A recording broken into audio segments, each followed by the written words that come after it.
Hi friends, అందరూ ఎలా ఉన్నారు? నేనైతే చాలా బాగున్నాను. ఫ్రెండ్స్ చూడండి, నా ముందున్నాయి వీటిని మేమైతే పాల పువ్వులు అంటాము, అంకుడు పువ్వులు అంటాము. ఈ పువ్వులు అయితే చూడడానికి మల్లి పువ్వులాగే ఉంటాయి. స్మెల్ మాత్రం చాలా డిఫరెంట్గా ఉంటుంది.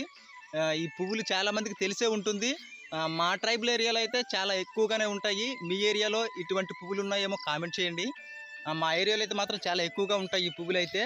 ఈ పువ్వులు మంచి స్మెల్ వస్తాయి ఫ్రెండ్స్. ఇవి ఇలా స్మెల్ చూస్తే చాలా మంచి వాసన వస్తున్నాయి. మల్లి పువ్వులాగా మంచి స్మెల్ వస్తాయి అనమాట. ఈ పువ్వుల్లో అయితే మా గిరిజన అమ్మాయిలు అయితే కనకంబరాలు, మల్లి పువ్వులు ఇటువంటి పువ్వుల్లో కలిపి దండగా కూర్చుకొని జడలో పెట్టుకుంటారనమాట. ఇటువంటి ఫ్లవర్స్ మీ ఏరియాలో కూడా ఉంటే కామెంట్ చేయండి. మీ ఏరియాలో ఈ పువ్వులు ఏమని పిలుస్తారో కూడా కామెంట్ చేయండి. ఈ వీడియో మీకు నచ్చినట్లయితే ప్లీజ్ ఒక లైక్ చేయండి. ఎందుకంటే మీరు లైక్ చేయడం వల్ల నాకు కొంచెం మోటివేషనల్ గా ఉంటుంది, ఇంకా చేయాలని ఇంట్రెస్ట్ ఉంటుంది అనమాట. ఇటువంటి మన గిరిజన వీడియోస్ కోసం మన ఎస్టీ ట్రైబల్ కల్చర్ అనే యూట్యూబ్ ఛానల్ని సబ్స్క్రైబ్ చేసుకొని మీ వంతు సహకారాన్ని అందిస్తారని ఆశిస్తున్నాను. Okay friends, thank you for watching. Bye.